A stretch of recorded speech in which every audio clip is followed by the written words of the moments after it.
Allow me to reintroduce myself. My name is Ho. Oh, James! Turned back and forth. Oh, he broke his ankles. 1-1 from Tyson. Batista with a drive. Deep left field. No doubt about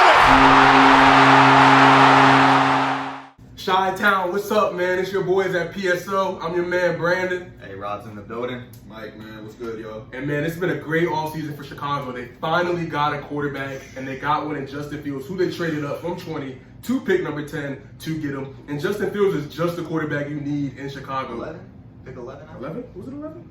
Let me check real quick. Pick 11. Because Devontae Smith was 10. Yeah, pick 11. Okay, yeah. Made a trade with Or maybe it was Giants. Giants. Right, they made a trade with Giants. Oh, no, it was 11. It was Giants 11. Giants went 11. 11. Because the Eagles took their pick right in front of them. Right. Had the rare situation, they got the Cowboys. Eagles, Yeah, they got Giants, traded Cowboys. again. Yeah, all over the place with that All over shit. the place. But anyways, Justin Fields is the perfect quarterback for that environment, the Windy City. You need a big quarterback that can run, and they've never had that with the quarterback that's been on that team. The Jay Cutlers of the world, the fucking Mitch Trubisky's, it just hasn't worked out. So they got Justin Fields, who one of the biggest things about Justin Fields is his ability to process defenses and process plays and make, you know what I mean, processing plays and shit like that. And the one thing about Matt Nagy's system, it's a lot of smoke and mirrors. It's a lot of reverses. It's a lot of RPOs, and that's things that Justin Fields did not do at Ohio State. He had the least RPOs of any quarterback coming out of this draft, so it should really solidify things for Justin Fields and really tap into his best talents. So hopefully he becomes a starter in Chicago before it's too late, because his team made the playoffs last year,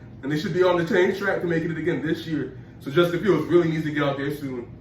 And talking about the draft, they also drafted Tevin Jenkins in the first round. It's looking like he's going to miss a lot of time this year, even if he misses the whole year, because he got back surgery right before the season. So that's not really good at the tackle position, especially since their starting tackle is going to be Elijah Wilkinson and Jermaine Ifedi, which is just very bottom tier, especially for a rookie quarterback.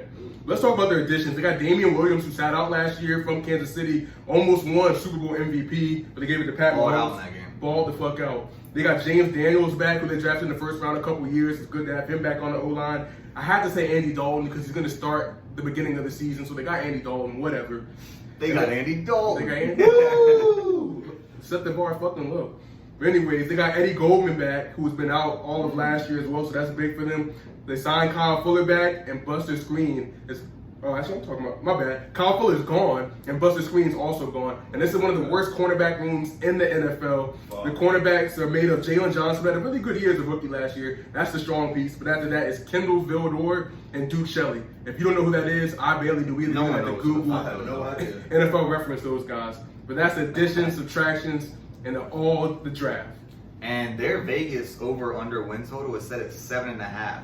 But honestly, this season isn't about wins and losses for Chicago. It's all about how Justin Fields looks by the end of the season. When is he going to come into the game? How is he looking when he comes into the game? Is he going on game-winning drives? Is he making those third down conversions? To me, it's all about how Justin Fields is able to shine or not shine in his rookie year. And you mentioned it, like Chicago is finally hoping this guy's their franchise quarterback, and he's different than any quarterback they've taken because he has that mobile aspect to his game. And when you're playing these games in the Windy City or the frozen tundra or all this shit, you need a guy who's capable of like getting those first downs on the ground instead of having to put the ball up in those conditions. So I think that could be a huge benefit for them. Obviously, Tevin Jenkins was the other big draft pick. Him going down is not something that they wanted to see, but he still has massive potential in future years. And on the defensive side of the ball, this is not the same Bears defense of old. Like, you still have Khalil Mack back there doing his thing, but you mentioned the cornerback crew. Like, that shit is suspect as hell after Jalen Johnson. No one knows who the hell those guys are, and they really just don't have that special pieces to the defense like they did have when Vic Fangio was there. And so don't expect them to really be that productive or win that many games. But again, this is all about how Justin Fields is able to solidify himself in this rookie year. All I feel like I've heard in the last few minutes is two words: Justin Fields. So we're going to go ahead and talk about him, man. If you're a rookie quarterback, a lot of those guys come into the league and say, hey, I got to find my favorite target, and I got to keep on throwing him the ball. Yep. And if you're the Chicago Bears, you got some guys out there, you know, Darnell Mooney, you You got Tariq Breakout Cohen. candidate right there. Yeah, it could be pretty solid, but at the end of the day, we know who it is, guys. It's Allen Robinson. Hey, Rob. We know who it is, man. Low-key, one of the underrated guys in the NFL because his quarterback Surprising. play has been so shitty. But he's a Even with 50-50 ball machine. machine, man. He can get the ball whenever he wants. His hands are incredible. He can run routes. If he had a better quarterback, man, the guy could go for 1,300 yards if he had an Aaron Rodgers at the helm. So right now, they're putting it at 1,075. I'm hammering that over with the expectation of Justin Fields coming in and playing once Andy Dalton, shits the bed per usual. So, hey. And that 17th game. You know Yeah. what Rob had last year?